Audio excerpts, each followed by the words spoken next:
What is going on, Notre Dame fans? Mike Singer and Jack Sobel here on a Monday. Hope you guys are doing well. It is a victory Monday for the Fighting Irish. Just knocking off Duke 21-14 over the weekend. And Marcus Freeman met with the media Monday at noon Eastern, as he always does. Jack Sobel was in the room. So we're going to talk to Jack about some of the main takeaways from the press conference. And of course, folks, please hit the thumbs up on this video. Subscribe to our channel for more content and go to blueandgold.com for much more coverage of your Notre Dame Fighting Irish. Jack, let's start with some injury updates. There was, I think, 6 guys that we got the latest on. So let's just start with the receivers, Jaden Greathouse, Jaden Thomas. What did Freeman say about those guys? And if you can also sneak in like what Freeman had to say in general about, just the 3-man receiver rotation on Saturday. Yeah, Mike, Jaden Greathouse and Jaden Thomas both expected back next week against Louisville. They ran Sunday. They ran around a little bit Sunday, and they will practice today. Missed with, I believe, the same injury, hamstring strains. So they'll be back. Freeman said about the receivers who did play, Rico Flores Jr., Tobias Merriweather, and Chris Tyree, said that playing 60 snaps is hard for anyone, let alone a wide receiver whose job is to, run 20, 30 yards a lot of the plays. And the way Notre Dame's offense works, they run the ball a lot, and a lot of those runs will break outside. You really can't take plays off as a wide receiver for Notre Dame. So he acknowledged that, but he also said, we can't make excuses. And he knows that the receivers, did not play their best game on Saturday, excuse me. They weren't open downfield a ton. Tobias Merriweather had a few drops, and, Freeman said, we gotta be better with that. Yeah, so definitely good news. Greathouse and the two Jadens, Jaden Greathouse, Jaden Thomas back for Louisville, who give that receiver room a huge boost. I think you can argue at this point they're the 2 best receivers on the team. So pretty good argument. Of course, not including the tight end position. But speaking of the tight end position, Eli Raridan, the sophomore from Iowa, he's expected back.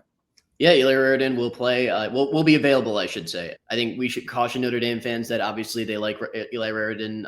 Still very high on his potential. Mike, I believe I assume you covered his recruitment, so you know how much they like Eli Raridan, the sophomore tight end. But we should caution Notre Dame fans about how much he may actually play, given how well Mitchell Evans is playing right now. Given that Raridan hasn't played in, I think, over a calendar year. You can correct me if I'm wrong in that. Maybe if it's not over, it's at least close. Right. And Holden Staes is playing very well as the number 2 tight end. They've used Cooper Flanagan a bit. They've used David Sherwood in the fullback type role. PFF said Sherwood did not play. He didn't. Saturday, did not play. But they've used him a lot this season. So I don't know how much Eli Raridan's actually going to play, but he will be available this week. Yeah, Matt Salerno. I remember texting you guys before the game, and it was like 3 receivers. I didn't even remember Matt Salerno getting hurt. So yeah, what's his injury? What's his status?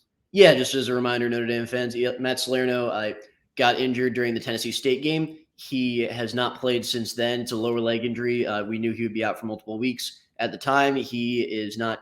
There's really the only update on him is no update. He's not close to coming back at this point. KK Smith, the freshman wide receiver, got hurt. Had shoulder surgery during the summer. He is still not close to coming back. Would think, not would think. He's definitely going to redshirt this season.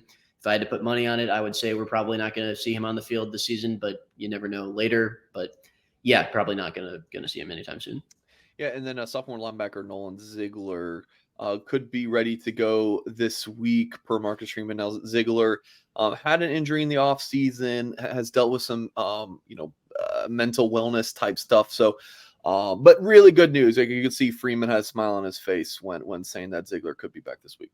Yeah, terrific news. Freeman said Ziggler could possibly be back this week. Has been out dealing with what Freeman described as a mental health issue. He has been at the last couple of games, not in uniform, but he's been there. He's been on the field.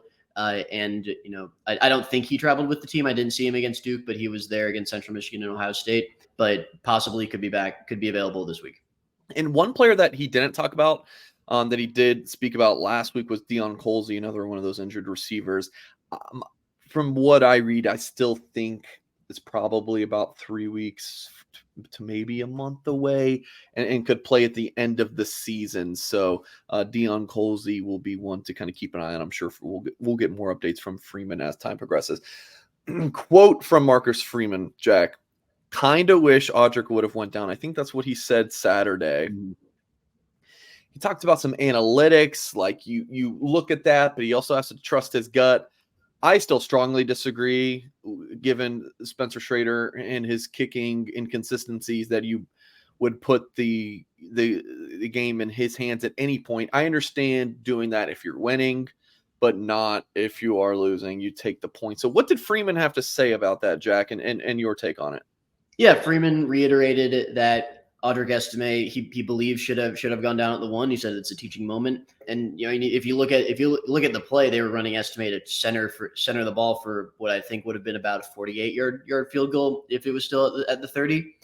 My take on it, I'm with you, Mike. That I think settling for a 48-yard field goal was the most disagreeable part for me. I don't have too much of a problem with saying that he should have slid down to the 1 because Spencer Schrader hasn't missed an extra point this season. But yeah, I mean, you make a good point about the kicking game. With the analytics point in general, like he mentioned analytics. I noticed he mentioned analytics last week in regards to the fourth down decision making, running Sam Hartman, saying he would do that again every time.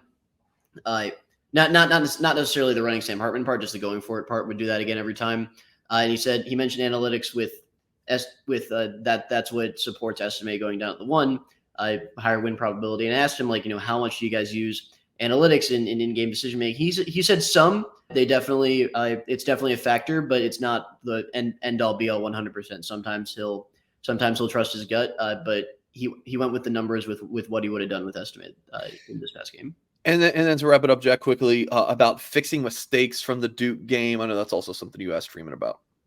Yeah, I asked him specifically about the run, about kind of what the points of improvement would be for the run game. He said footwork is a big thing. They could have gone to like an RPO based style offense towards the end of that game with the run game not going well, but they decided to kind of fix what had been going on, and they said it was largely a footwork issue. With the pre-snap penalties, Tyler Horka asked Freeman about that. Freeman said that maybe they have to move around at the line of scrimmage in the scout defensive line and kind of prepare the players better for that. And that was an interesting part, because usually when coaches are asked about penalties, it's just, we got to fix it, and then not much as to how. But Freeman offered a real suggestion of how they can potentially fix those pre-snap penalties. The thing that stood out to me was, like, Freeman acknowledges the first thing he said at the start of his press conference, like, the Duke game and the Ohio State game were basically the same game.